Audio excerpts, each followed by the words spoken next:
नमस्कार दोस्तों, मैं हूं एडवोकेट अतिशी प्रसाद और आपके लिए ले आया हूं एक और नया केस रिव्यू।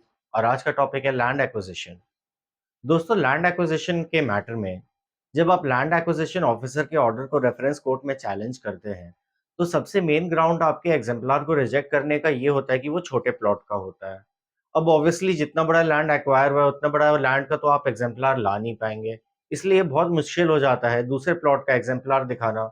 और उनको रेफरेंस कोर्ट अक्सर रिजेक्ट कर देती है कह के कि वो स्मॉलर प्लॉट है और इसलिए वो एक इन्फ्लेटेड वैल्यू रिप्रेजेंट करता है।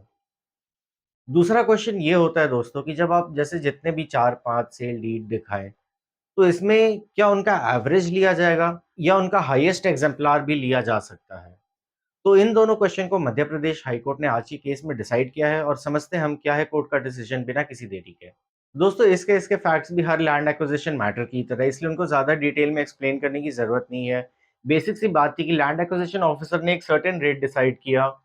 अब लैंड ओनर्स इससे खुश नहीं थे और इसलिए उन्होंने रेफरेंस कोर्ट को अप्रोच किया। रेफरेंस कोर्ट ने उनके कुछ सेल डीड के एग्जाम्पलार्स को रिजेक्ट कर दिया कह के कि वो एक स्मॉलर प्लॉट के थे और उनका एवरेज लिया जाएगा ना कि उनका हाईएस्ट वैल्यू लिया जाएगा। दोस्तों, इस केस में कोर्ट ने फाइनली स्मॉल प्लॉट के सेल डीड को एक्सेप्ट किया और एवरेज की जगह हाईएस्ट एग्जाम्पलार लिया। क्यों ऐसा किया कोर्ट ने, समझते हैं हम एक एक रीजन को।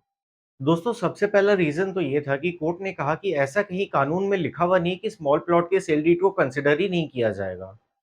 कोर्ट को हमेशा केस के फैक्ट्स एंड सर्कमस्टांसेस के हिसाब से देखना है कि स्मॉल प्लॉट का सेल डीड कंसिडर हो सकता है कि नहीं हो सकता है। हाँ, ये बात अलग है कि कोर्ट उसमें डेवलपमेंटल चार्जेस या फिर डिडक्शन लगा सकती है, पर इसका ये मतलब नहीं कि उसे ऑल्टोगेदर रिजेक्ट ही कर दिया जाएगा। अब दोस्तों, जैसे ही कोर्ट ने कहा कि हर एक सेल डीड को केस के फैक्ट्स एंड सर्कमस्टांसेस में हमें देखना होगा, वैसे ही इस केस में एक सेल डीड को जिसको रेफरेंस कोर्ट ने रिजेक्ट किया था, वो भले स्मॉल प्लॉट की थी, पर बिल्कुल एडजेसेंट प्लॉट की थी। और हाई कोर्ट ने कहा कि रेफरेंस कोर्ट को इसको कंसिडर करना चाहिए था क्योंकि ये इस केस में रेलेवेंट था।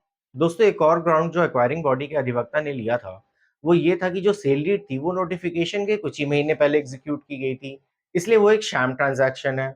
पर दोस्तों, इस केस में कोर्ट का कहना था कि जस्ट बिकॉज सेल डीड कुछ ही महीने पहले एग्जीक्यूट की गई है, इसका ये मतलब नहीं कि वो शैम ट्रांजैक्शन है।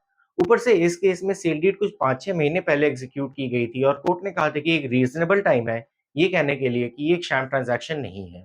दोस्तों, फोर्थ रीजन इस केस में जो हाई कोर्ट ने दिया लैंड ओनर्स के फेवर में, वो ये था कि अगर मल्टीपल सेल डीड्स एग्जिबिटेड है, तो फिर रेफरेंस कोर्ट को उनका एवरेज नहीं बल्कि हाईएस्ट एग्जाम्पलार को लेना है।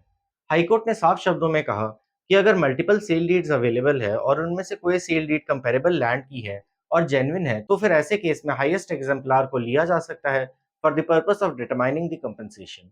दोस्तों, इस केस में कोर्ट ने एक और प्रिंसिपल लगाया था, वो ये था same project, same rate, same notification का प्रिंसिपल। हाईकोर्ट ने इस केस में ऑब्जर्व किया कि ये सारी लैंड सेम प्रोजेक्ट के लिए एक्वायर की गई थी, सेम नोटिफिकेशन था और सारे लैंड एक दूसरे की विसिनिटी में थे, यानी एक दूसरे के अगल बगल थे। प्रोजेक्ट भी एक ही था, वो था एक वाटर बॉडी का कंस्ट्रक्शन। इसलिए हाईकोर्ट ने सुप्रीम कोर्ट के एक पुराने केस का प्रिंसिपल अप्लाई करते हुए कहा कि सिमिलरली सिचुएटेड लैंड ओनर्स को सेम मार्केट रेट मिलना चाहिए।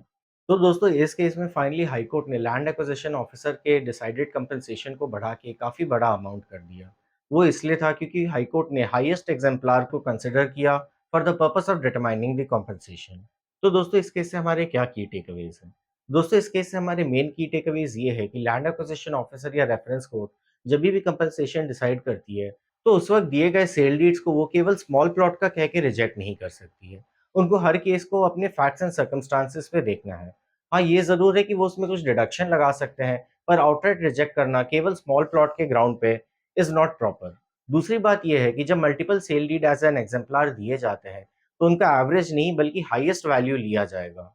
दोस्तों, ये केस मध्य प्रदेश का है, पर आप किसी भी केस में अपने लैंड एक्विजिशन के कंपनसेशन को बढ़ाना चाह रहे हैं, तो इस केस को आप साइड कर सकते हैं और कह सकते हैं कि इस केस के अकॉर्डिंग स्मॉल प्लॉट के सेल डीड को केवल इस बात पे रिजेक्ट नहीं किया जा सकता है कि वो स्मॉल प्लॉट का है और after exhibiting many sale deeds, उनमें से हाईएस्ट एग्जाम्पलार को लिया जाएगा for the purpose of determining the compensation.